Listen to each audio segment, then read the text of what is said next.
Seperti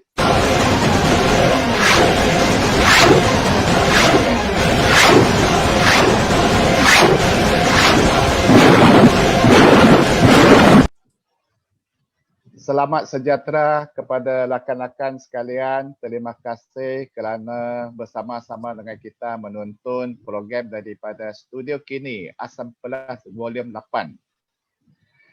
Dari kepada Jawatan Kuasa Penganjur, saya ingin ucapkan ribuan terima kasih kerana sekali lagi menganjurkan program Sembang Santai seumpama ini dan memberikan ruang kepada saya untuk menjadi moderator.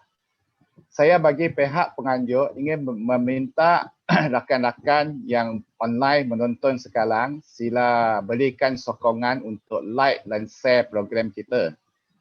Pada malam ini, kita amat berasa bertuah kerana program ini kita berjaya menjemput seorang veteran ataupun seorang ahli politik yang terkenal di Malaysia, iaitu YB Datuk Seri Ai'an Nijah, untuk mengkongsi pengalamannya daripada tahun 2008 apabila menyandang jawatan sebagai Menteri Perak bagi Pakatan Rakyat pada ketika itu. Dan perkembangan politik pada hari ini amat panas sekali. Maka pada malam ini kami mengadakan siaran khas pada hari Jumaat ini.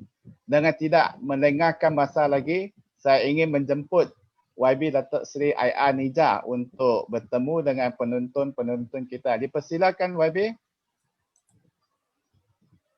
Ya, selamat malam YB. Selamat malam selamat YB. Malam. Ya, selamat malam. Sampaikan salam kepada penonton-penonton kita. Silakan. Ya. Assalamualaikum warahmatullahi wabarakatuh dan salam sejahtera kepada semua penonton-penonton dalam website Pedas Asam Pedas ini. Jadi saya terima kasih kepada moderator Tan Akau, teman lama saya. Terima kasih kepada tuan kuasa daripada portal Pedas Asam Pedas yang dipimpin oleh Saudara Min Wen yang berada di Johor Bahru. Dan saya mengucapkan ribuan terima kasih kepada seluruh hadirin hadirat dan juga pengikut-pengikut dalam Facebook ini. Ya, terima kasih. Ya, saya bagi pihak penganjur sekali lagi ucapkan ribuan terima kasihlah kerana YB sudi meluangkan masa bersama-sama dengan kita pada malam ini. Seperti mana yang sebutkan tadi, suasana ataupun cuaca politik kebelakangan ini, terutamanya selepas 16 hari bulan apabila DYMM YDPA tidak mengeluarkan satu kenyataan rasmi bagi pihak istana dan juga 9 sultan dan raja-raja di setiap negeri, suasana politik sudah bertambah panas lagi.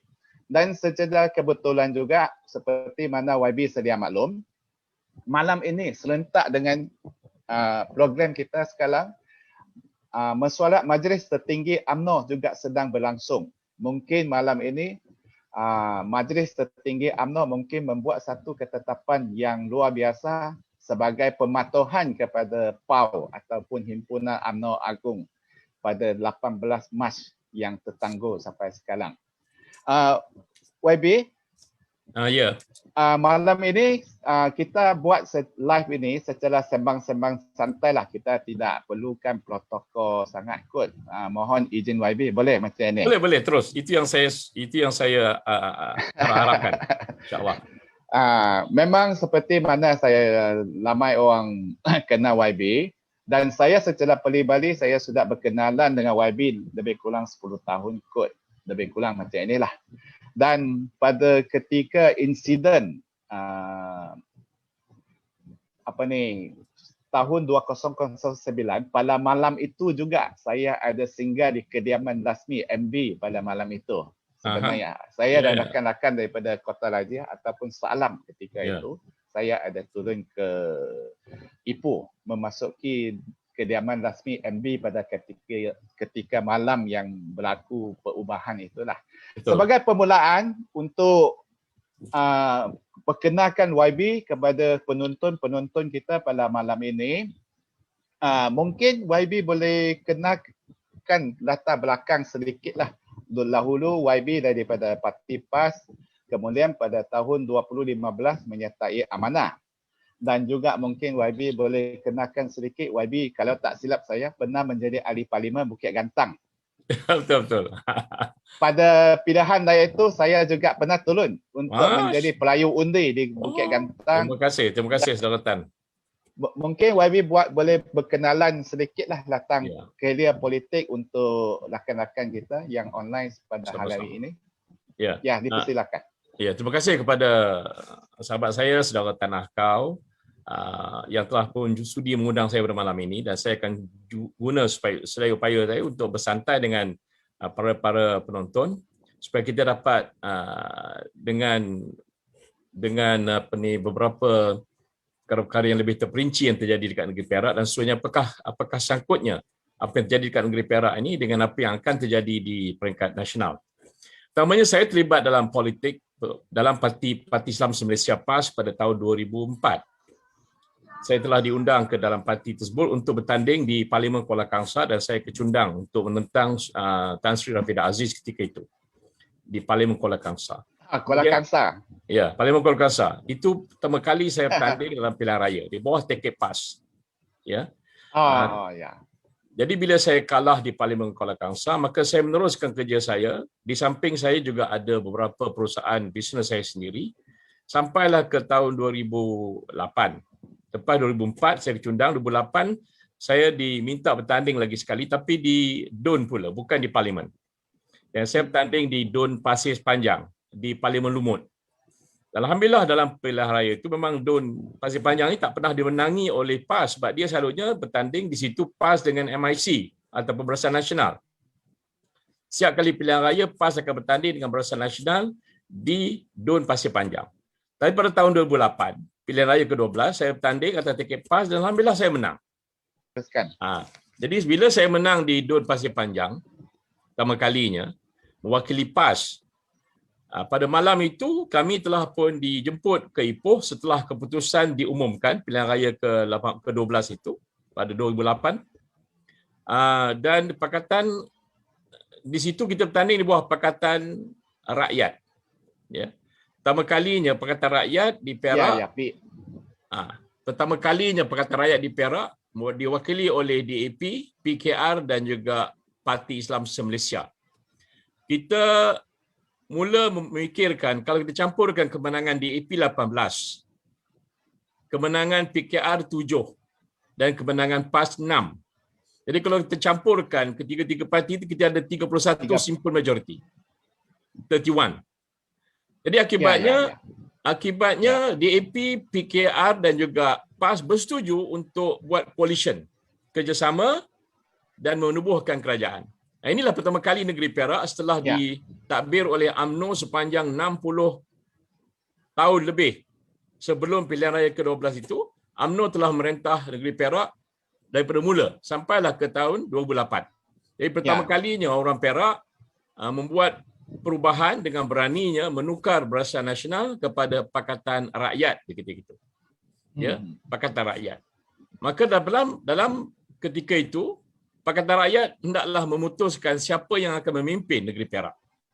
Maka DAP dengan sedia maklum kerana mereka tidak ada calon yang sesuai ketika itu, ya, maka mereka telah menyerahkan kepada PAS. Pada masa yang sama, PKR juga telah menyerahkan kepada PAS sebab mereka rasa juga mereka tidak ada calon. Maka bila Pesuruhjaya PAS ketika itu, Al-Fadhil Ustaz Ahmad Awang diberikan izin dan persetujuan oleh DAP dan PKR untuk memilih di kalangan 6 adun PAS siapa yang nak memimpin negeri Perak. Maka satu mesyuarat telah dipanggil oleh Pesuruhjaya PAS Tuan Haji Ahmad Awang pada pukul 3 pagi. Pada pukul 3 pagi setelah keputusan ada malam keputusan. Malam keputusan tu maka 8 hari bulan, malam tu dah jadi 9 hari bulan. Pukul 3 pagi sama orang panggil semua wakil rakyat PAS yang 6 di Ipoh jawab PAS. Dan dia menyatakan sekarang ini DAP, PKR dan PAS bersetuju untuk bergabung dan buat kerajaan dengan simple majority 31. Dan dia kata PAS lah bersetuju. Jumlah berapa? Jumlah kerusi 56. 59. Jumlah kerusi DUN di Perak 59. Jadi PKR, DAP dan PAS dapat 31. Dan UMNO hanya ada 28. Perasaan Nasional ada 28. Jadi untuk itu Tuan Mak Wan beritahu kepada ahli-ahli yang baru menang ni bahawa kita kena pilih di kalangan 6 orang siapa nak jadi Menteri Besar sebab DAP dan PKR serahkan kepada PAS. Maka Mak Wan pun mulalah memanggil kami 6, dia mencadangkan. Dia kata saya mencadangkan Datuk Seri Nizar pasangan saya. Saya minta maaf, saya kata. Saya mohon maaf. Saya tidak boleh terima. Sebab saya masa itu bertugas sebagai perunding-perunding kejuruteraan projek-projek di Malaysia dan di luar Malaysia. Saya baru menandatangani beberapa projek kerjasama dan projek-projek yang besar di luar negara. Maka saya mohon maaf, saya kata saya tak boleh. Maka Ustaz Mak Wan pergi kepada yang kedua, Haji Zainuddin nama dia, daripada Lubuk Merbau. Haji Zainuddin mengatakan saya sudah berumur, dah pencen lama dan saya mohon maaf, lagipun saya tidak sihat sangat.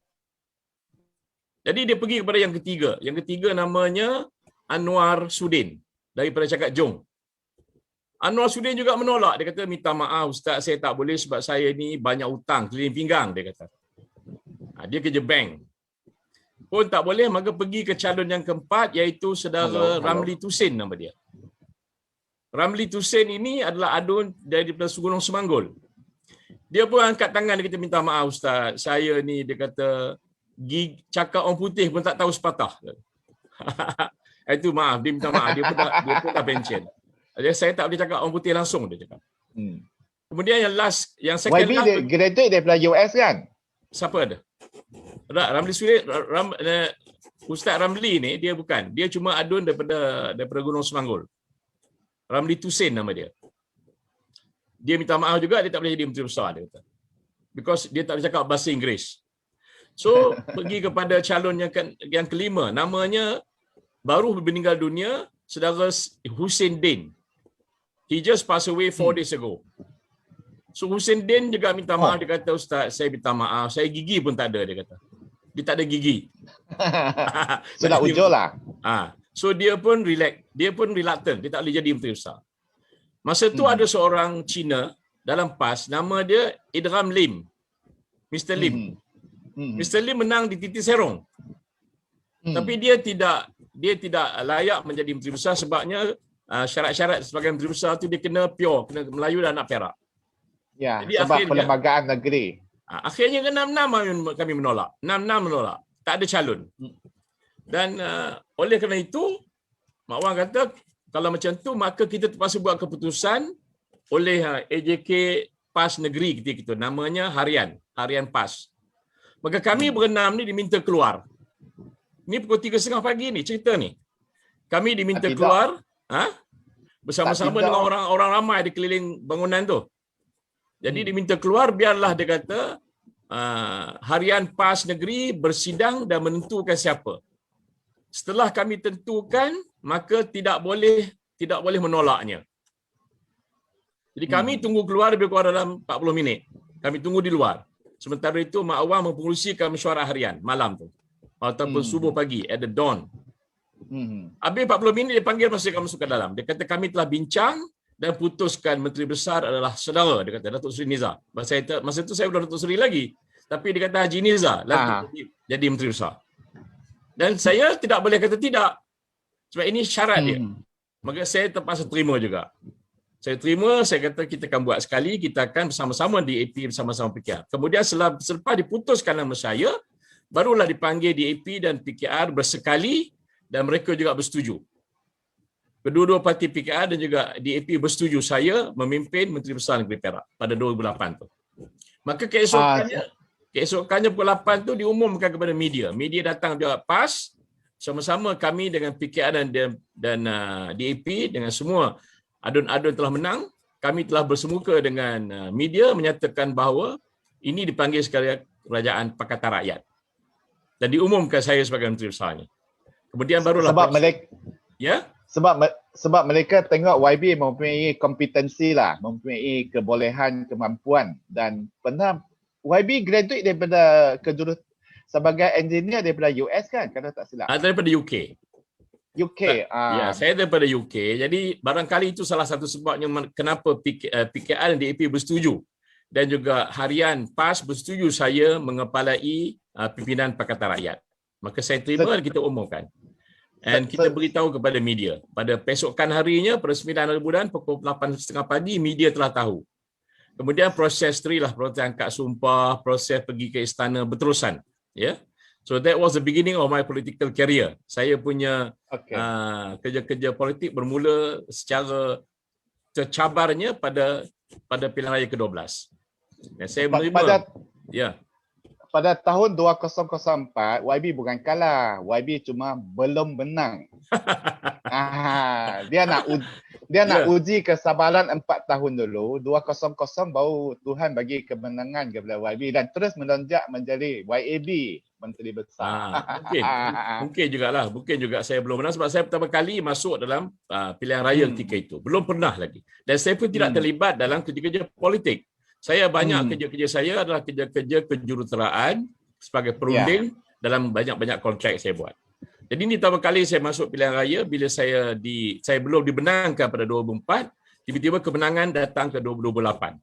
So this is the biggest challenge to me. Saya terpaksa beritahu kepada kawan-kawan saya, rakan saya, keluarga saya, adik-adik isteri saya semua tu, beritahu bahawa saya terpaksa ambil jawatan tu kerana tidak ada yang mahu memangku jawatan tersebut. Boleh saya katakan pada 8 hari bulan Mac tahun 2008, PIU ke-12, hari itu merupakan satu turning point dalam kehidupan YB lah. Daripada orang biasa melonjak menjadi YB dan kemudian naik ke satu tahap yang lebih tinggi menjadi Menteri Besar. Satu turning point ataupun satu titik perubahan yang cukup besar dalam kehidupan seumur hidup YB. Betul tak? Okey, YB. Sebab saya bukan berasal daripada Pasir Panjang. Saya bertanding di Pasir Panjang, tapi saya bukan asal orang situ. Saya berasal dari YB asal dari mana? Saya berasal dari Kampar. Jadi saya disuruh bertanding di Dun Pasir Panjang di Lumut. Yang perjalanannya hampir sejam daripada Kampar. Jadi saya terpaksa menyesuaikan diri saya dengan suasana dan juga senario di Pasir Panjang dan juga di Lumut. Sementara itu kenalah bersesuaian dengan parti DAP dan PKR juga. Okey, baguslah. Pada saya, YB telah menjalankan satu tugas melaksanakan amanah sebagai seorang Menteri Besar Perak yang cukup bertanggungjawab, dedikasi dan mempunyai kebolehan yang cukup membanggakan Pakatan Rakyat dan juga even sampai sekarang Pakatan Harapan juga. Boleh YB masuk ke depan sedikit untuk berkongsi pengalaman apa yang cerita tentang kop ataupun lampasan kuasa itu. Speaker kena usung masuk kunci dalam tandas. Kemudian seterusnya ada mesyuarat adun-adun daripada Pakatan Rakyat di bawah pokok dan YB juga pernah membawa kes ini ke Mahkamah Tinggi, menang cuma untuk masa 24 jam sahaja kalau tak silap saya. Kemudian kalah di Mahkamah Rayuan dan seterusnya kalah di Mahkamah Persekutuan. Dan kes YB ini menjadi satu presiden, satu landmark yang cukup penting dalam arena politik tempatan kita yang mungkin boleh berlaku di kerajaan pusat dalam tempoh terdekat ini. So balik kepada persoalan asas, bagaimana tragedi ataupun kejadian tahun 2009 itu mula-mula terjadi dan bilakah YB tahu rancangan mereka untuk melampas jawatan ini? Silakan YB. Terima kasih saudara Akau. Sebenarnya apabila saya dapat memimpin kerajaan negeri Perak di bawah Pakatan Rakyat ketika itu, ada 4 lagi negeri yang telah pun juga dimenangi oleh Pakatan Rakyat, iaitu negeri Selangor, Pulau Pinang, Kedah dan juga di Kelantan. 5 negeri termasuk Perak ini negeri Pakatan Rakyat. Dan sudah tentulah Perak ni agak berbeza. Sebabnya kalau negeri-negeri lain itu memang kekuatan itu telah dilihat. Ya.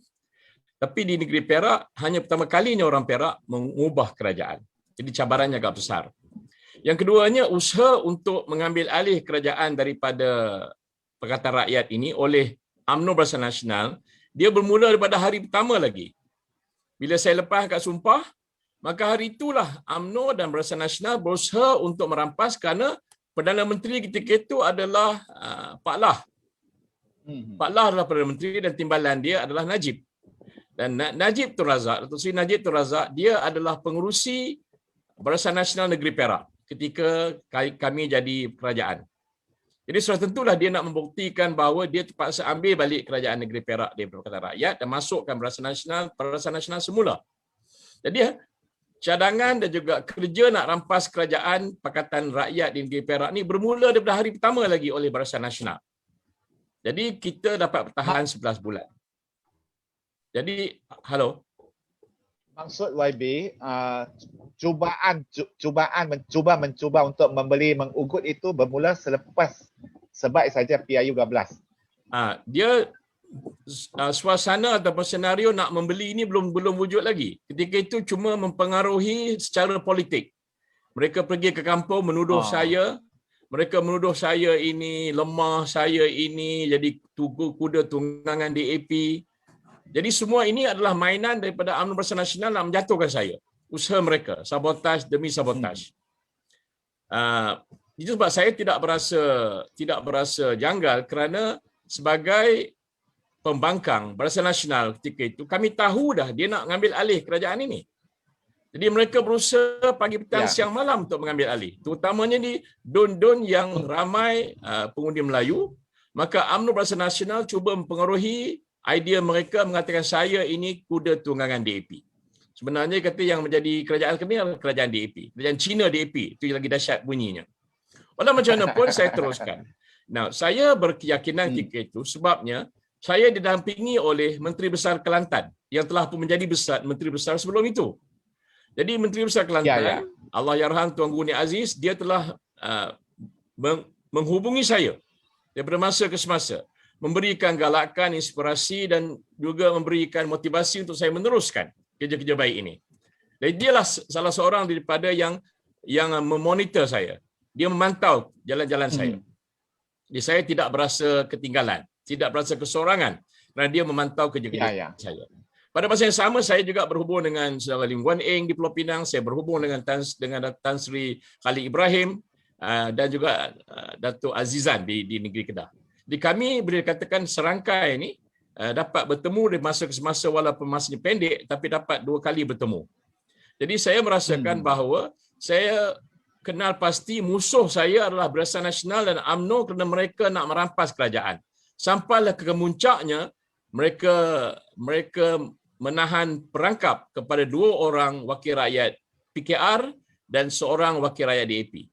Maka mereka telah menggunakan perangkap ini untuk membawa mereka keluar daripada PKR dan juga keluar daripada Pakatan Rakyat, daripada DAP seorang, sehingga kami hilang majoriti. Jadi 29. 31 mereka curi 3. 3 telah keluar. Maka kita tidak ada majoriti. Maka itu sebab kerajaan itu. YB, mungkin ramai penonton pada malam ini ingin mendengar cerita daripada YB sendiri sebagai Datuk Menteri Besar ketika itu. Apa yang berlaku dalam Dewan Undangan Negeri pada pagi itu sehingga kan YB Speaker kena kunci, kena usung, kena tangkap dan banyak orang tidak disangkakan polis tidak beruniform masuki Dewan dan sebagainya. Apa yang berlaku sebenarnya pada hari kekecohan dalam Dewan? Dewan Sedangan itu sepatutnya dirasmikan oleh Kebawah Yang Maha Mulia Paduka Seri Sultan, iaitu masa itu dia belum jadi, dia masih Raja Muda, ya. Jadi untuk itu dia akan merasmikan persidangan pada hari itu. Jadi dalam persidangan itulah berlaku kemelut yang mana mereka telah pun cuba sedaya upaya untuk memuat kucak-kacir dalam dewan itu, ya. Dan sehingga tergendalalah perasmian. Perasmian itu tergendala, tidak dapat dirasmikan pada ketika Tuanku telah sampai ke bangunan SUK, tapi belum boleh masuk lagi untuk bertitah. Kerana ada kemelut. Apa yang berlaku dalam dewan itu adalah satu usaha daripada Barisan Nasional UMNO untuk mengusir speaker. Kerana mereka dah ada calon speaker mereka sendiri. Jadi untuk itu mereka cuba supaya untuk mengeluarkan speaker dan speaker tidak mahu. Speaker masih pertahan kedudukan dia. Jadi untuk itu mereka telah berlaku suasana yang kurang sopan, yang tidak demokratik. Mereka mengangkat speaker itu menggunakan tenaga luar, menggunakan pengawal keselamatan luar yang ramai masuk dalam dewan. Jadi bila saya lihat keadaan itu berlaku, maka dewan telah pun dicerobohi oleh orang luar dengan usaha dan kerjasama daripada Datuk SUK ketika itu. Maka saya telah pun sebagai Menteri Besar, saya mengarahkan untuk mereka keluar. Mereka tak mau keluar sebab mereka ada operation mereka untuk menghalau speaker keluar. Jadi bila speaker tak mau keluar, maka mereka datang, hampiri speaker dan mereka tarik speaker ke bawah. Mereka keluarkan speaker itu. Bila speaker itu dari keluar, kami daripada Pakatan Rakyat ramai-ramai keluar untuk menyelamatkan speaker. Kita cuba menyelamatkan speaker, tapi oleh kerana mereka telah membawa masuk petugas-petugas asing yang bukan ahli dewan, yang bukan juga petugas-petugas daripada dewan itu. Mereka bawa pengawal keselamatan daripada luar, hampir 15 orang dengan senjata sekali untuk membantu supaya wakil rakyat UMNO boleh mengusung speaker itu keluar.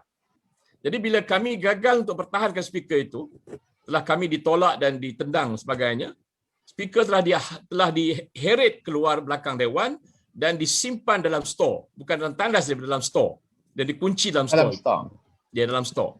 Dan ketika itu jugalah timbalan speaker, iaitu daripada adun daripada Jelapang DAP telah dilantik sebagai timbalan speaker. Dia mengusulkan supaya dipilih speaker yang baru.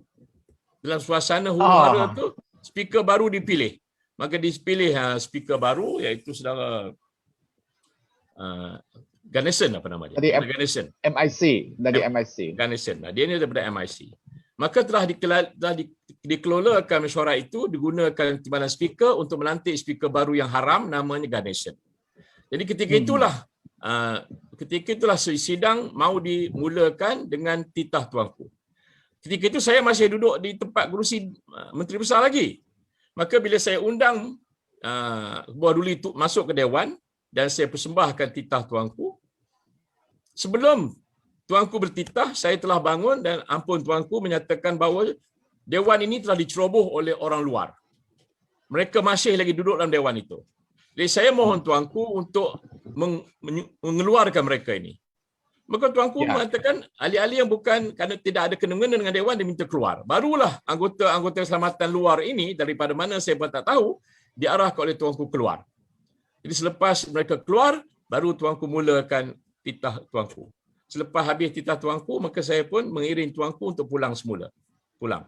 Jadi itu dewan pun diberhentikan. Jadi apa yang berlaku dalam dewan itu, Barisan Nasional, UMNO keseluruhannya, kecuali seorang MCA, mereka telah pun mengusung dan mengheret speaker keluar sehingga koyak-koyak baju speaker tu. Dan mereka nyah dia dalam satu storeroom di belakang dewan. Dan inilah yang menyebabkan dewan tu huru-hara dan kucak-kacir.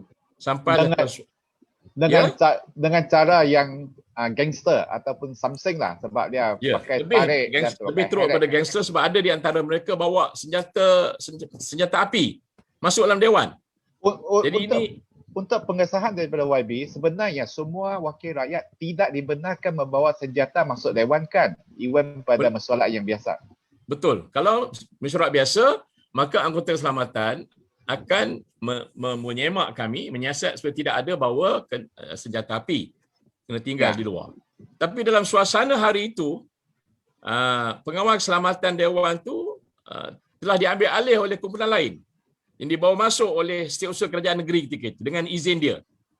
Maka Setiausaha Kerajaan Negeri telah membenarkan orang luar masuk, telah berpakaian lengkap, mengikut protokol pakaian, dan mereka inilah yang telah mempamerkan adanya senjata yang mereka pegang. Menyebabkan wakil rakyat, Pakatan Rakyat, ada Pakatan Rakyat, kami agak tergamam.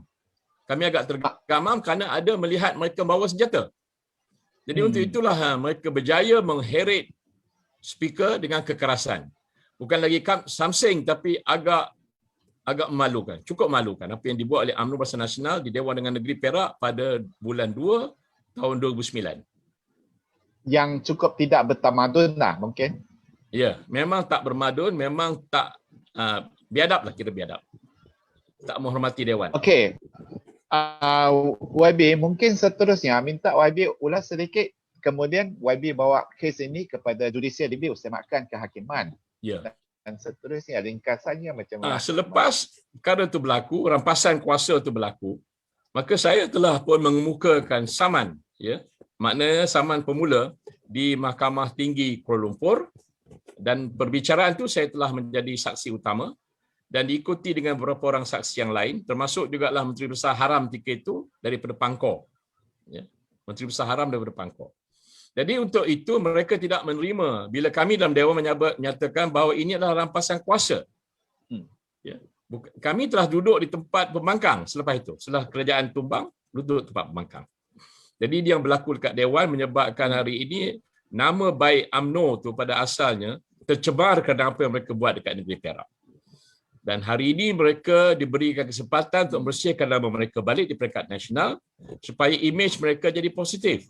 Jadi mesyuarat yang Tan Akau sebut pada awal tadi, ada mesyuarat agung, mesyuarat Majlis Tertinggi UMNO pada malam ini.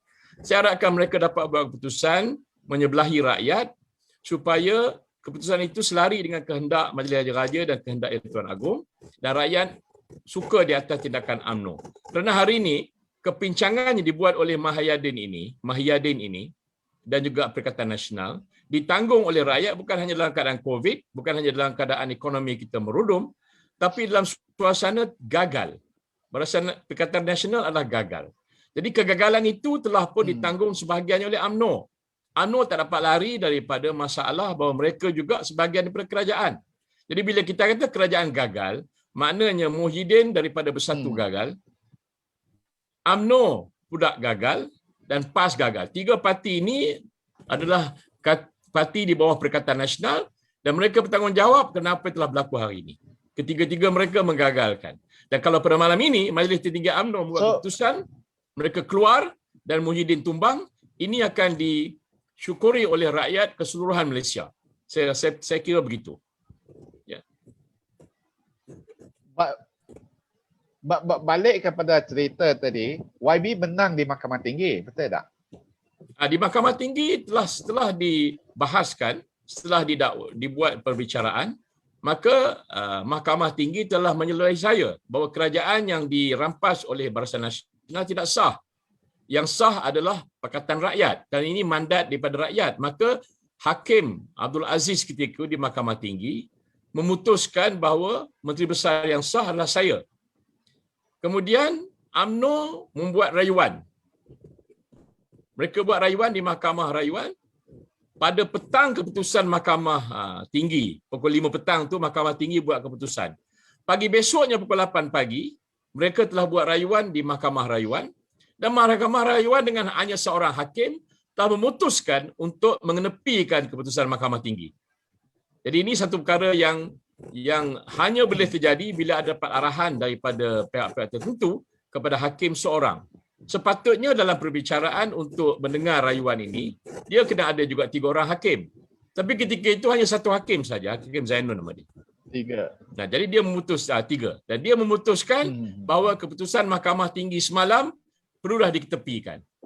Dan mereka datang balik masuk ke dalam Dewan menghalau saya semula. Sebab saya pada pagi itu, selepas keputusan Mahkamah Tinggi, saya balik mula ke Pejabat Menteri Besar.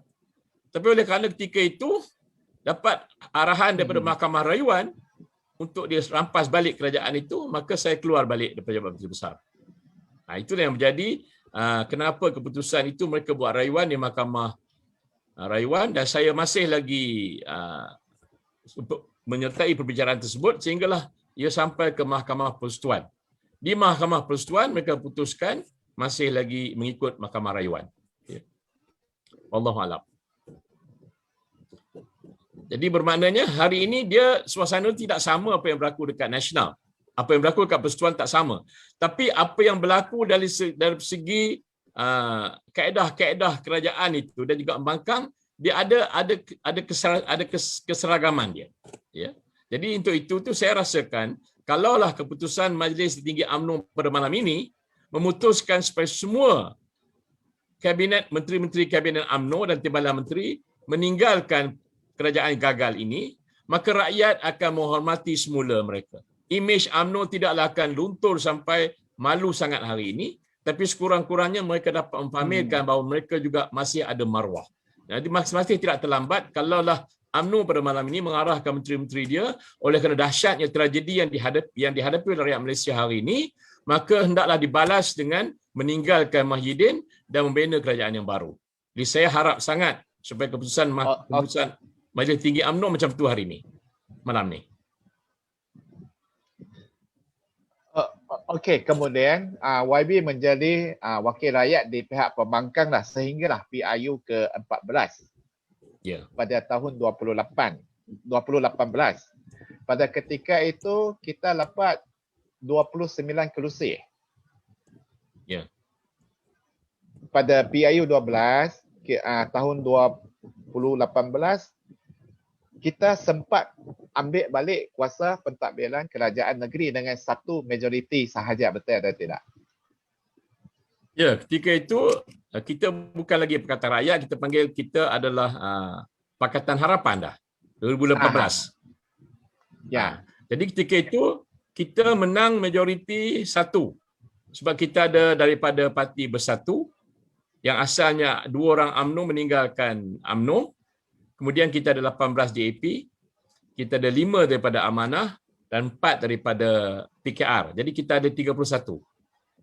Yang tu kita ada simple majority buat kerajaan Perikatan Harapan. Saya percaya ramai penonton pada malam ini juga ingin mengetahui bagaimana wakil PPBM boleh jadi menteri besar pada ketika itu kerana sedangkan PPBM hanya ada satu kerusi sahaja. Kenapa bukan YB balik jadi? Apa yang berlaku sebenarnya? Yang ini suatu perkara yang hingga sekarang tidak terjawab. Saya sendiri tak tahu apa yang berlaku di belakang tabir. Tapi saya diarahkan oleh Majlis Presiden Pakatan Harapan. Majlis Pakatan Harapan ketika itu dipengerusikan oleh Tun Dr. Mahathir bersama-sama dengan pengerusi-pengerusi Parti Pakatan Harapan yang lain iaitu DAP, PKR dan juga Amanah. Mereka telah berbincang berkenaan dengan jawatan Menteri Besar Perak. Selepas kita menang, 2 daripada Barisan Nasional menyokong. Tapi mereka menyokong dengan syarat. Dan barangkali syarat inilah yang telah pun menukar keputusan yang dibuat oleh Majlis Presiden Pakatan Harapan. Majlis Pakatan Harapan di Kuala Lumpur telah pun menentukan saya sebagai calon Menteri Besar. Saya telah diberikan sepucuk surat yang ditandatangani oleh Perdana Menteri Tun Dr. Mahathir yang telah pun disetujui oleh seluruh pengurusi-pengurusi Pakatan Harapan yang lain untuk mencalonkan saya sebagai Menteri Besar selepas pilihan ke-14. Tapi soalan daripada Tan Akal tadi, kenapa berjadi begitu? Jadi saya telah menerima surat mengatakan saya dicalonkan, ditandatangani oleh Yang Amat Berhormat Perdana Menteri Tun Dr. Mahathir ketika itu. Maka saya telah bawa surat itu ke istana dan mempamerkan. Alhamdulillah istana pun telah dapat surat yang sama juga. Tapi dalam suasana nak mengangkat sumpah itu, ada perkara yang saya tak faham dan saya tak tahu sampai sekarang apa yang berlaku. Saya cuma dapat dengar khabar-khabar menyatakan bahawa walaupun saudara Peja itu seorang sahaja wakil rakyat daripada Parti Bersatu, dia menjadi menteri besar. Sebab saya dengar bahawa 2 orang yang Peja bawa daripada UMNO Barisan Nasional meninggalkan UMNO menyokong Parti Bersatu, menyokong Pakatan Harapan. Mereka bersyarat, kami hanya menyokong jika sekiranya Chen Riang jadi Menteri Besar. Dan secara kebetulan Chen Riang adalah adik ipar kepada Adun daripada adik ipar daripada UMNO daripada Tuan Skah. Ya. Jadi dia adalah adik kepada isteri Menteri Besar itu. Jadi mereka telah membuat syarat, 2 orang, seorang daripada Sungai Manik dan seorang lagi daripada Sultan Skah. Saya dengar khabar bahawa mereka telah buat syarat tu kepada pihak istana mengatakan kami hanya boleh menyokong Pakatan Harapan mana mereka dapat majoriti 1 kalau sekiranya Chen Riang dilantik jadi Menteri Besar. Jadi barangkali itulah yang berlaku di belakang tabir yang menyebabkan surat yang saya terima daripada Yang Amat Berhormat Perdana Menteri Tun Dr. Mahathir ketika itu tidak dititik beratkan. Ya. Maksudnya perubahan itu mungkin Tun M tahu atau tidak? Yang itu saya tak jelas sama ada Tun M tahu, tapi barangkali dia terperanjat sebab dia telah menghantar surat ke bawah Duli Yang Maha Mulia Paduka Seri Sultan menamakan saya sebagai calon daripada Pakatan Harapan. Tapi bila berlaku di sebaliknya, maknanya saudara Peja yang diberikan angkat sumpah, barangkali dia terperanjat juga. Tapi kalau sekiranya benda itu dalam pengetahuan dia pun saya tak tahu sama ada dia tahu atau tidak apa yang berlaku. Mungkin mungkin pun dia pun tak tahu kod. Kita tak tahulah. Kita tak tahu sama ada. Kemudian selepas hampir 2 tahun, mengapa dan bagaimana pula jatuh balik kerajaan negeri Perak, PH? Kerajaan negeri Perak jatuh oleh kerana dia mengikut kaedah kerajaan pusat. Bila Pakatan Harapan Pusat jatuh, maka di Perak juga tenggelam. Ya, kerana dia masih lagi ada bersatu di situ. Jadi bila Pakatan Harapan ditolak dan dikeluarkan, maka dengan automatiknya Pakatan Harapan yang dipimpin oleh saudara Peja, dia hanya disokong oleh orang daripada UMNO dan PAS. Dan dia masih diterima oleh mereka sebagai Menteri Besar. Tapi tidak lama. Oleh kerana pada bulan Disember tahun lepas, suatu usaha untuk menjatuhkan dia telah dibuat oleh UMNO dan akhirnya dia tumbang. Tetapi setelah saya tidak dilantik sebagai Menteri Besar, dia masih lagi meneruskan sebab dia ada majoriti daripada PAS, daripada UMNO. Jadi dia juga dapat menarik beberapa orang daripada Pakatan Harapan menyebelah dia. Misalnya daripada Teronoh, daripada Kuala Kurau. Mereka juga menyebelahi Perikatan Nasional. Pada pandangan YB, kenapa Teja sudah menjatuhkan PH pada awal tahun 2020, tetapi beliau sendiri juga dijatuhkan pada Disember tahun 2020 juga. Ya. Kenapakah menjadi pergolakan? Nasibnya nyawa dia tak panjang lah. Ya. Kenapa apabila dia berlaku pergeseran di antara UMNO dengan bersatu di peringkat nasional, maka kesannya juga berlaku di Ipoh. Ya, yang mana UMNO tidak boleh bekerja secara total dengan bersatu. Dan juga PAS mengambil keputusan untuk menyokong bersatu dalam usul undi percaya. Ada satu usul yang dibuat oleh Wakil Rakyat UMNO pada bulan Disember tahun lepas. Mereka mengusulkan untuk menyokong Peja sebagai Menteri Besar. Itu usul dia. Tapi dalam pengundian itu, 10 saja Adun yang mengusulkan pun tidak mengundi Peja. Jadi yang mengundi Peja hanyalah beberapa orang daripada Parti Bebas, bekas DAP juga bekas daripada PKR dan Amanah. Kemudian yang selainnya adalah daripada UMNO. Jadi Peja diturunkan dengan usul undi percaya, bukan undi tak percaya. Undi percaya itu dibuat oleh Wakil Rakyat UMNO, disokong oleh Wakil Rakyat UMNO. Tapi dalam pengundian itu, penyokong dan pencadang tidak menyokong Peja. Mereka tidak berikan kepercayaan pada dia. Akhirnya, usul itu jadi usul tak percaya kepada Menteri Besar. Maka Peja jatuh. Mungkin kita boleh belajar taktik ini di kerajaan pusat sekiranya parlimen dibuka balik. Di kerajaan pusat dia agak berbeza kerana dia bersama dengan beberapa unsur-unsur yang lain. Yang ini hanya bersatu PAS dan juga UMNO. Jadi mereka ada majoriti untuk mengendalikan kerajaan Perikatan Nasional hari ini. Cuma UMNO tak terima bahawa kerajaan Perak ni adalah kerajaan Perikatan Nasional. Dia kata ini adalah kerajaan Perikatan Nasional UMNO. Yang lain itu cuma nak menokok dan menyukupkan angka saja daripada PAS dan dia dapat Parti Bersatu. Jadi saya rasakan kalau sekiranya dia nak ikut apa yang berlaku dekat Perak ni, dia tidak secucuk sama sekali. Dia agak berbeza dari segi kaedahnya, berbeza dari segi bilangannya juga. Tapi apa yang berlaku hari ini, suasana rampasan kuasa itu yang dimulakan oleh UMNO menjadi satu presiden yang berlaku dekat negeri Perak menjadi rujukan kepada beberapa negeri hari ini. Dalam menubuhkan kerajaan Sabah, dalam menubuhkan kerajaan Kedah dan juga di Melaka. Beberapa presiden telah mengikut apa yang berlaku dekat negeri Perak semasa rampasan kuasa pada bulan Februari tahun 2009. Tapi nak menyatakan bahawa Peja hilang kuasa kerana dia merasakan bahawa dia masih disokong oleh UMNO. Tapi sebenarnya bila UMNO mengusulkan undi percaya pada Peja, mereka sebenarnya bercakap lain. Mereka nak hilangkan kepercayaan kepada Peja. Jadi dia Peja salah baca. Ya, Dia salah baca. Dia ingat nak dia sokong dia. barangkali masuk perangkap UMNO. Ah. UMNO mahu menurunkan peja. Tapi pada masa yang sama dia tidak mahu buat undi tak percaya. Dia cuba usul undi percaya. Dengan harapan peja akan dapat undi yang banyak. Tapi sebenarnya yang mengundi peja hanyalah beberapa orang bersatu dan di kalangan PAS sahaja. Sedangkan keseluruhan ahli dengan diri UMNO 24-25 mereka, termasuk juga 24 daripada Pakatan Harapan, tidak bersetuju dengan usul tersebut. Maknanya menolak peja sebagai menteri besar. Jadi apa yang Pakatan Harapan bersama dengan secara koinsiden, secara kebetulan, kami juga mengusulkan undi tak percaya kepada peja dalam pengundian tersebut. Akhirnya bila dikira peja tak dapat majoriti, maka dia hilang kuasa sebagai menteri besar. Jika tak silap, undi percaya kepada Teja itu ada satu usul tergempar, betul atau tidak? Dia telah pun dimajukan kepada Tuan Speaker. Usul tersebut dimajukan kepada Speaker dan Speaker bersetuju untuk membincangkan dan bahaskan usul tersebut.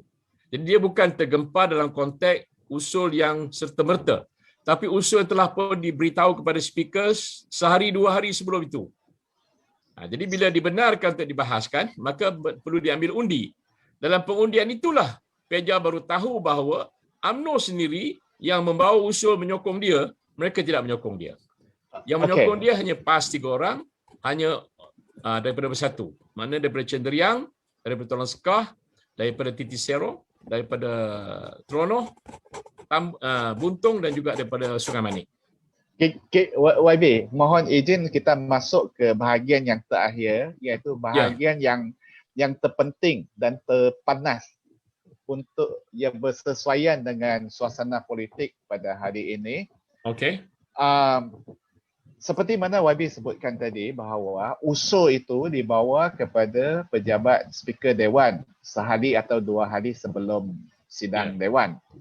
Maksudnya Speaker mempunyai kuasa untuk mengutamakan sesuatu usul. Tapi pada sidang Dewan Rakyat sebelum ini, banyak usul tidak dibawa, tetapi Speaker Dewan Rakyat tidak berbuat demikian. Ada apa-apa perbezaan antara kuasa Speaker Dewan Rakyat dengan Speaker Dewan Negeri? Kenapa Speaker Dewan Negeri boleh, Speaker Dewan Rakyat kata dia tak boleh? Ada perbezaan atau tidak pada dia ada perbezaan sebab Speaker Dewan Undangan Negeri Perak adalah bekas adun UMNO. Walaupun dia bila dia terima jawatan sebagai Speaker, itu pun masih dipersoalkan di peringkat mahkamah. Maka dia juga menyebelahi UMNO dan Speaker menerima usul itu kerana usul itu bukan usul undi tak percaya kepada Menteri Besar. Usul itu undi percaya kepada Menteri Besar. Jadi bermaknanya Speaker telah pun mengemukakan penerangan ini kepada Menteri Besar. Dia kata ini adalah usul untuk menyokong kamu. Kena usul tipu. Dia dibahaskan ambil undi. Dalam undi itulah dia dia masuk perangkap UMNO. Dan Speaker memberikan kerjasama. Dalam peringkat pakatan di peringkat pusat, di Parlimen, kita pun tak tahu latar belakang Speaker yang ada hari ini. Dia barangkali adalah yes man dan mengikut arahan daripada Perdana Menteri. Jadi untuk itu dia tidak boleh mengata tidak kepada mana-mana usul yang diberitahu oleh Dr. Mahathir sendiri, usul yang dibawa oleh ahli parlimen daripada Gua Musang dan ada lagi 2-3 orang usul buat usul. Dia tidak boleh secara pandai-pandai menyatakan ini undi tidak percaya kepada Muhyiddin. Dan sudah tentulah. Bagaimana satu andaian, perbincangan kita berasaskan andaian bahawa sekiranya MP, wakil rakyat daripada UMNO juga turut membuat satu usul percaya kepada Muhyiddin. Sebab nama PM ke-9 ini belum lancar sebut lagi sebab bawa dia PM ke-9 ini tidak angkat sumpah. Tetapi dia terus menjadi PM. So sekiranya wakil rakyat daripada UMNO juga mengusulkan satu usul untuk menyokong PM9 ini di Dewan Rakyat, mungkin boleh jadi atau tidak pada pandangan YB? Kalau ada usul daripada wakil rakyat UMNO yang telah pun dimajukan oleh yang telah pun dimajukan oleh Tengku Razali, tapi ditolak oleh Speaker yang itu Harun ini. Yang itu usul tidak percaya. Maksud saya ikut kaedah UMNO Perak, UMNO mengusulkan usul untuk menyokong Mahyadin. So kalau speaker tolak, katakan speaker tolak juga tak boleh, dan UMNO mempunyai satu alasan kata saya nak buat usul sokong kamu, kamu tak nak, so saya selailah dengan kamu. Mungkin boleh jadi ada tidak dari segi politik. Saya rasa dia tidak rasional sebabnya mereka dah tahu apa yang berlaku kat Perak. Yang keduanya, dia juga telah diputuskan dalam perjumpaan UMNO, perhimpunan UMNO, bahawa mereka tidak bekerjasama dengan Perikatan Nasional. Jadi bermakna kalau ada usul daripada Wakil Rakyat UMNO menyatakan kami sokong Muhyiddin, dia nampak macam janggal. Ya, usul tu macam usul main-main, usul tidak serius. Jadi saya rasa tidak akan berlaku sebagaimana mereka buat dekat negeri Perak. Lagipun sejarah mereka tidak akan ikut apa yang berlaku di negeri Perak sebab itu satu muslihat yang dibawa oleh UMNO yang Peja sendiri masuk dalam perangkap itu. Wallahu alam. Maksudnya PM sekarang tak akan terperangkap seperti manku di Perak. Bukan itu. Maknanya Wakil Rakyat UMNO, ahli Parlimen UMNO tidak akan mengusulkan undi percaya kepada dia sebab itu bertentangan dengan keputusan Perhimpunan Agung UMNO. Pada UMNO tak bekerjasama dengan Perikatan Nasional. Jadi macam mana boleh Wakil Rakyat UMNO mengusulkan sokong Mahyadin? Tak betul. Mungkin kluster menteri yang buat usul itu? Menteri? Kluster menteri daripada UMNO yang berbuat demikian. Kononnya dia kalau menteri sokong. Lain. Kalau menteri lain sudah tentulah kalau menteri daripada Bersatu mereka akan sokong tapi mereka akan takut buat usul tersebut. Takut terperangkap. Pertamanya dia akan ditolak oleh speaker. Kan? Yang keduanya itu yang mereka nak elak daripada parlimen dibuka.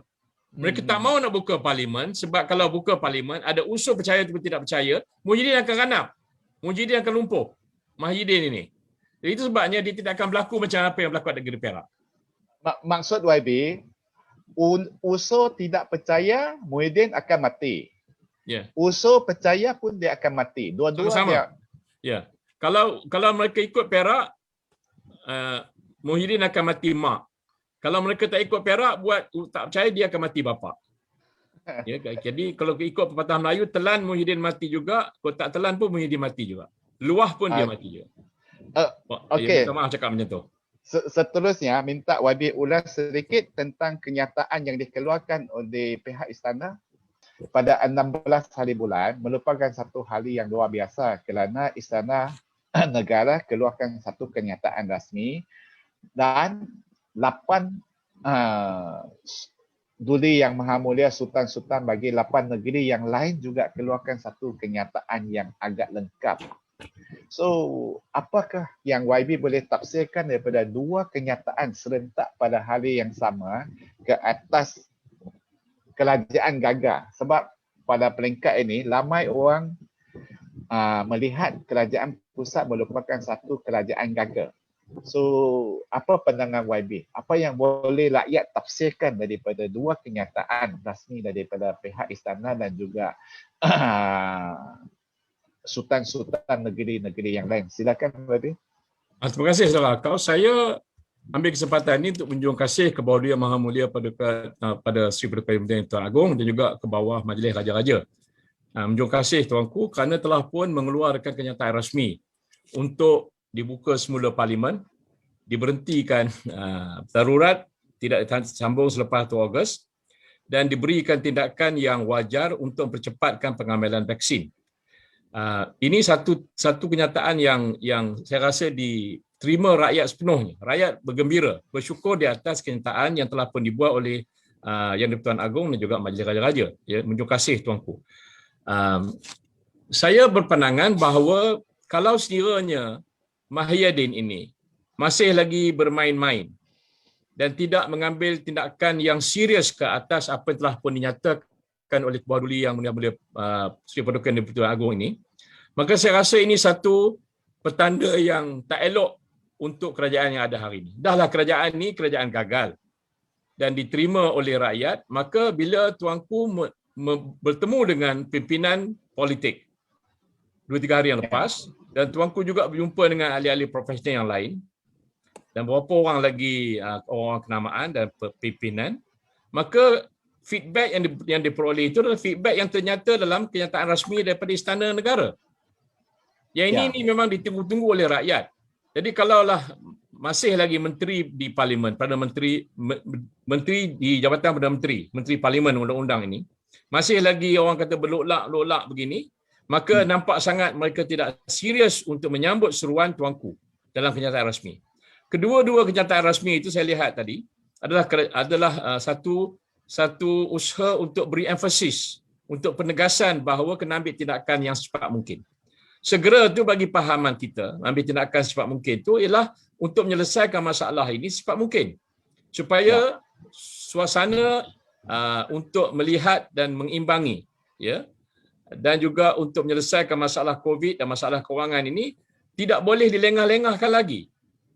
Dan saya berpendapat dan juga berpandangan bahawa kenyataan rasmi itu menuju ke arah itu. Kita tidak mahu lagi membiarkan rakyat menderita. Tak mahu lagi supaya vaksin ini banyak sangat birokrasi dan lambat dibandingkan negara-negara lain. Kita tak mahu lagi parlimen dimandulkan. Maknanya ini satu usaha yang kalau dibuat secepat mungkin, maka dia seirama dengan dekri yang dibuat oleh tuanku. Tapi kalau masih lagi mengatakan tuanku tak sebut bila nak bersidang, bulan bila nak bersidang, saya rasa ini mentertawakan, dunia mentertawakan. Tidak menghormati langsung ke bawah duli yang Maha Mulia Sri Paduka Berhentian Tuan Agong, tidak menghormati dekri yang dibuat oleh Majlis Raja-Raja. Jadi saya mengharapkan Majlis Persidangan Majlis Tinggi UMNO pada malam ini akan mengambil kira kenyataan yang dikeluarkan oleh Majlis Raja-Raja, kenyataan yang dikeluarkan oleh Istana Negara, supaya inilah caranya untuk menyelamatkan negara kita terletak sebahagian besarnya di tangan ahli-ahli Parlimen UMNO, khususnya menjadi ramai jadi menteri-menteri kerajaan gagal hari ini. Jadi saya berdoa mudah-mudahan mereka berani buat keputusan supaya selari dengan kehendak dan juga arahan daripada Tuanku yang Tuan Agong, arahan Majlis Raja-Raja. Bagaimana YB melihat Menteri Undang-Undang yang membuat satu kenyataan yang boleh disifatkan mendahaka? Dan pada hari ini saya membaca laporan bahawa pemuda daripada PH Pakatan Harapan telah membuat laporan polis di seluruh Malaysia. Pandangan YB, adakah wajar Menteri Undang-Undang membuat kenyataan sedemikian dan nampaknya beliau akan masih berkeras kepala kot sekiranya kerajaan masih enggan untuk menerima teguran daripada tuanku ataupun Majlis Raja-Raja. Apa yang patut kita lakukan? Kita minta Perdana Menteri juga letak jawatan atau macam mana pada pandangan YB? Sekiranya mereka juga enggan sampai nasihat Sultan dan Duli Yang Maha Mulia Agong, YDPA pun mereka dah tak nak dengar lah. Sombong dah, angkul lah. So apa yang patut kita lakukan? Minta Perdana Menteri juga dibuang ke macam mana? Saya mengirakan apa yang telah pun didedahkan oleh pemuda Pakatan Harapan tadi menyatakan bahawa kenyataan daripada Datuk Seri Taqiyuddin itu sendiri adalah satu suasana penderhakaan kepada Majlis Raja-Raja. Yang ini amat bertepatan. Kerana titah tuanku ini adalah titah untuk menyelamatkan negara secepat mungkin. Tapi kalau masih lagi Datuk Seri Taqiyuddin ini bermain-main, masih lagi orang kata hiding behind the bush, jadi ini satu ketidakseriusan daripada kerajaan gagal ini. Dan memberikan cerminan kepada Mahyidin yang tidak boleh mengawal. Sepatutnya sekurang-kurangnya kalau dia nak mengeluarkan kenyataan yang tidak bodoh itu kenyataan bodoh dan derhaka. Dia boleh menyatakan dia menunjuk kasih kepada arahan Majlis Raja-Raja dan kami akan bincangkan di peringkat kabinet. Sudahlah begitu kan? Ya. Makanya ada pengharapan daripada orang ramai. Tapi dia menyatakan bahawa Majlis Raja-Raja tidak menentukan bulan bila nak buka parlimen. Tidak menentukan bila nak tutup darurat. Ini satu penderhakaan kerana mempersoalkan kewibawaan Raja-Raja Melayu, mempersoalkan kewibawaan Tuan Agong. Jadi inilah penderkaan yang dimaksudkan oleh pemuda Pakatan Harapan dan saya sendiri bersetuju bahawa apa yang dinyatakan oleh Datuk Seri Taqiyuddin itu adalah lebih dari penderhakaan. Ini satu kebiadaban kepada Majlis Raja-Raja.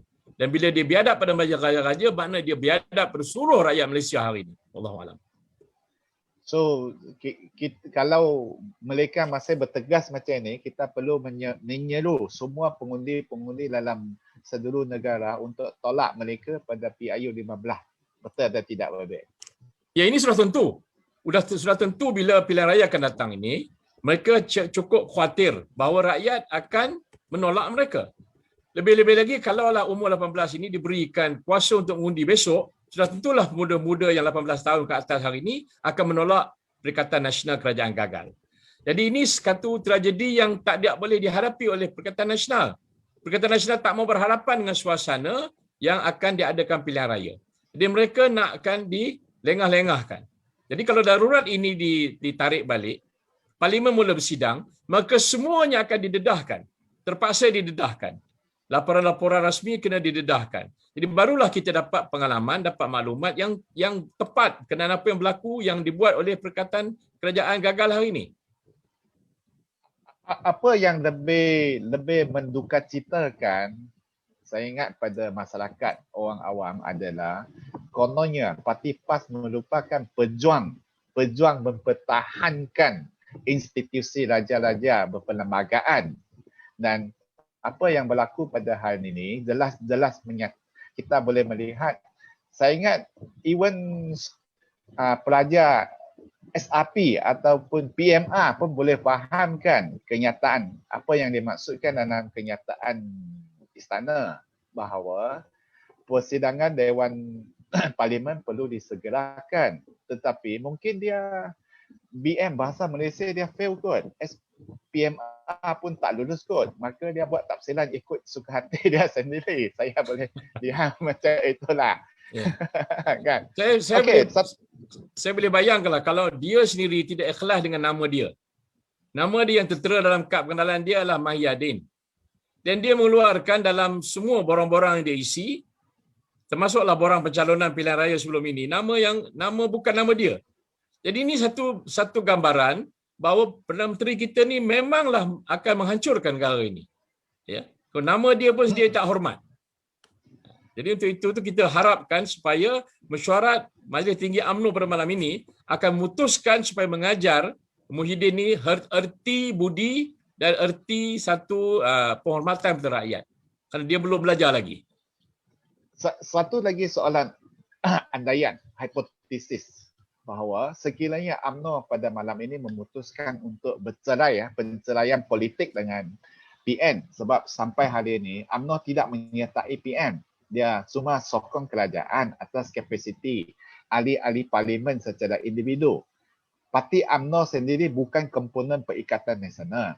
So sekiranya UMNO malam ini buat keputusan mengarahkan semua menteri kena letak jawatan dalam tempoh tertentu, mungkin 48 jam ke 72 jam. Dan semua pengerusi GLC juga perlu kosongkan jawatan mereka, maka kerajaan Muhyiddin sudah hilang majoriti. Secara teorinya, kerajaannya sudah jatuh. Dan satu soalan yang mungkin cukup panas, saya tak pasti YB boleh menjawab atau tidak. Bagaimana kalau UMNO untuk bekerja sama dengan PIHIS untuk menubuhkan satu kerajaan pusat yang baru? Bagaimana YB melihat possibility ataupun keberangkalian bergerak ke arah sini, iaitu UMNO keluar daripada kerajaan untuk berganding bahu dengan Pakatan Harapan? Dan sekiranya pergabungan ini boleh terjalin, apakah syarat-syarat yang perlu kepimpinan pusat ambil maklum, ambil perhatian? Silakan, Wabi. Saya terima kasih kepada soalan daripada kau. Itu soalan yang penting. Sebenarnya Pakatan Harapan, Majlis Pakatan Harapan ini telah membuat satu ketetapan semasa mereka ada retreat di Port Dickson baru-baru ini. Mereka menyatakan bahawa Pakatan Harapan membuka dada seluas-luasnya bekerjasama dengan semua, termasuk dengan UMNO. Tapi dia ada syarat-syarat lain. Ya. Mana kalau nak kerja dengan UMNO, maka UMNO kena menerima sedikit syarat yang ditetapkan oleh Pakatan Harapan. Usul ini telah pun dinyatakan oleh pengerusi Pakatan Harapan, Datuk Seri Anwar Ibrahim. Misalnya kita tidak mahu supaya Pakatan Harapan ini terbabit dengan karakter-karakter yang terlibat dalam kleptokrasi. Ya. Jadi itu dia syarat-syarat yang telah pun diterima. Maka Pakatan Harapan agak terbuka. Kami di Perak ini, Pakatan Harapan, apabila kita buat undi percaya, undi tidak percaya kepada Peja hari itu, dia nampak seolah-olah kita ni ada satu kesepakatan. Sebenarnya ini satu kebetulan. Kebetulan bahawa memang 24 daripada Pakatan Harapan tidak bersetuju dengan Peja, maka kita pun tidak mengundi dia. Dia sekaligus tidak mengundi juga. UMNO juga tidak mengundi. Jadi nampak macam selari. Jadi kalaulah apa yang berlaku dekat pusat hari ini, kalaulah UMNO menawarkan diri mereka bekerjasama dengan Pakatan Harapan dan menerima syarat-syarat yang agak kecil dengan Pakatan Harapan, maka itulah yang telah pun dibuat oleh UMNO dengan Pakatan Harapan di negeri Perak. Kita ada, walaupun kita tidak mengikut satu jalinan yang rasmi, tapi sekurang-kurangnya kerjasama di antara Pakatan Harapan, ada Pakatan Harapan dengan UMNO Barisan Nasional di Perak ini telah berwujud. Dan dia beri manfaat kepada rakyat. Misalnya bila kita ada tidak rasmi CSA agreement, ya, maknanya kita ada supply and confidence agreement ni, dia memberikan banyak kebaikan kepada rakyat. Yang penting sekali rakyat, kalau tuanku sendiri mengeluarkan kenyataan, rakyat mesti didahulukan. Maka inilah satu kaedah yang boleh difikirkan kalau sekiranya UMNO menawarkan untuk bekerjasama dengan Pakatan Harapan, maka Pakatan Harapan menerimanya dengan bersyarat itu, maka saya rasa yang akan untung dapat manfaat ini adalah rakyat. Jadi kalau inilah matlamatnya dan tidak ada kepentingan peribadi, maka kita bersetuju di atas kerjasama dengan UMNO. Dan memang ini hasrat ke bawah Ludi Yang Maha Mulia Tuanku Sultan dan juga YDPA juga dalam kenyataannya telah jelas menyatakan bahawa Tuanku mengharapkan satu kerajaan yang stabil, menjaga rakyat, menjaga ekonomi dan juga memperbaiki keadaan pandemik sekarang. Saya lihat kalau sekiranya jaringan ini berlaku dan boleh mencapai keempat-empat perkara yang diharapkan oleh Kebawah Ludi Maha Mulia Sultan dan juga Agong, saya ingat satu perkara yang baik untuk rakyat. Ini secara umumnya lah. Dan mungkin satu soalan terakhir kepada YB. Seandainya UMNO pada malam ini juga masih tidak membuat keputusan yang tegas ataupun jelas, masih ting-tong. Apa yang akan berlaku pada UMNO selepas tamatnya darurat pada 31 hari bulan Julai nanti? Ke mana UMNO akan pergi? Yang kiri bukan, nak belok kanan tidak, ke kiri tidak, kanan tidak, depan tidak, belakang tidak. So akhirnya UMNO akan tenggelam kat. UMNO akan menuju ke mana? Terima kasih. Ini satu soalan yang saya sendiri kalau boleh ada peluang nak tanya dari pimpinan UMNO, saya akan tanya juga. Tapi oleh kadar keputusan yang mereka buat pada malam ini, maka di atas keputusan itu kalau sekiranya mereka masih lagi bersama dengan Perikatan Nasional, bersama dengan PAS, bersama dengan kerajaan gagal ini, maka sifat-sifat negatif itu dibawa oleh ahli Parlimen dan juga menteri-menteri PAS, yang dibawa oleh menteri-menteri Perikatan Nasional daripada Bersatu, yang ini akan terpalit kepada UMNO. Dan kalau UMNO meneruskan juga kerjasama mereka dengan Perikatan Nasional dan tidak buat keputusan pada malam ini, maka natijahnya mereka akan kehilangan banyak kerusi pada pilihan yang akan datang. Mana kerusi-kerusi yang dimenangi oleh UMNO dahulu akan ditinggalkan oleh pengundi-pengundi kerana mereka tahu hari ini UMNO sendiri bertanggungjawab di atas kelemahan dan kesusahan penderitaan rakyat. Jadi kalau kenyataan Majlis Raja-Raja mengatakan utamakan rakyat, pendidikan sekolah kena dibuka balik, ekonomi kena dipulihkan, COVID kena dipercepatkan. Semua-semua ini adalah kepentingan rakyat. Jadi kalau kebersamaan UMNO dengan Pakatan Harapan memberikan manfaat kepada rakyat, kenapa tidak? Jadi ini satu perkara yang kita boleh meneruskan sebagaimana yang telah dihajati oleh Majlis Raja-Raja dan Yang Tuan Agong. Jadi saya mengharapkan supaya kalau mereka tidak mahu berpisah dengan Perikatan Nasional dan kerajaan gagal ini, maka mereka sendiri yang akan kerugian nanti. Banyak kursi-kursi Parlimen UMNO akan kehilangan dan UMNO akan berpecah lagi. Maknanya perpecahan UMNO akan lebih dahsyat daripada hari ini.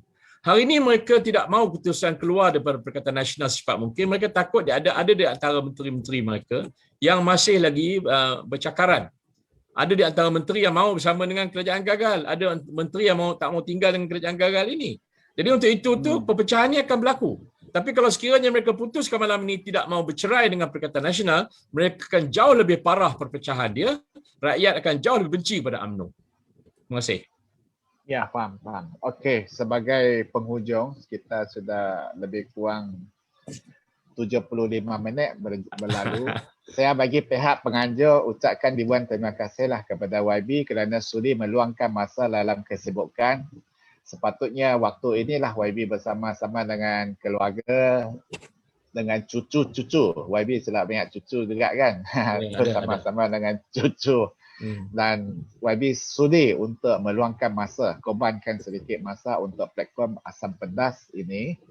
Semoga YB sekeluarga sentiasa dalam keadaan yang sihat, sekeluarga berjaga-jaga menghadapi pandemik COVID-19 ini. Dan pada jemputan yang akan datang, YB juga memberikan sokongan supaya tidak ada kebelatan untuk terus hadir untuk berkongsi pandangan dengan penonton-penonton daripada studio kini Asam Pedas ini.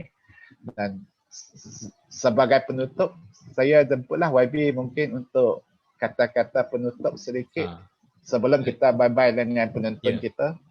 Terima kasih kepada moderator Tan Akau. Saya walaupun mengalami satu pengalaman dirampas kuasa, saya tidak terasa terbuku hati, tidak berasa kecewa sangat walaupun mereka telah pun merampas mandat rakyat negeri Perak. Itu UMNO Barisan Nasional 2009. Saya berasa sedih kerana mereka tidak menghormati mandat rakyat. Mereka rampas. Tapi rampasan itu saya tidak terbuku hati, saya tidak rasa kecewa kerana saya tahu itulah objektif mereka daripada awal. Mereka nak merampas kerajaan daripada awal lagi. Mereka tak mau terima kerajaan ini berubah daripada kerajaan UMNO kepada kerajaan yang lain pada UMNO. Itu mereka tak boleh terima hakikat itu. Dan mereka terpaksa rampas kerajaan negeri Perak kalau kerana mereka biarkan dia akan berpanjangan sebagaimana yang dialami di Selangor dan juga di Pulau Pinang.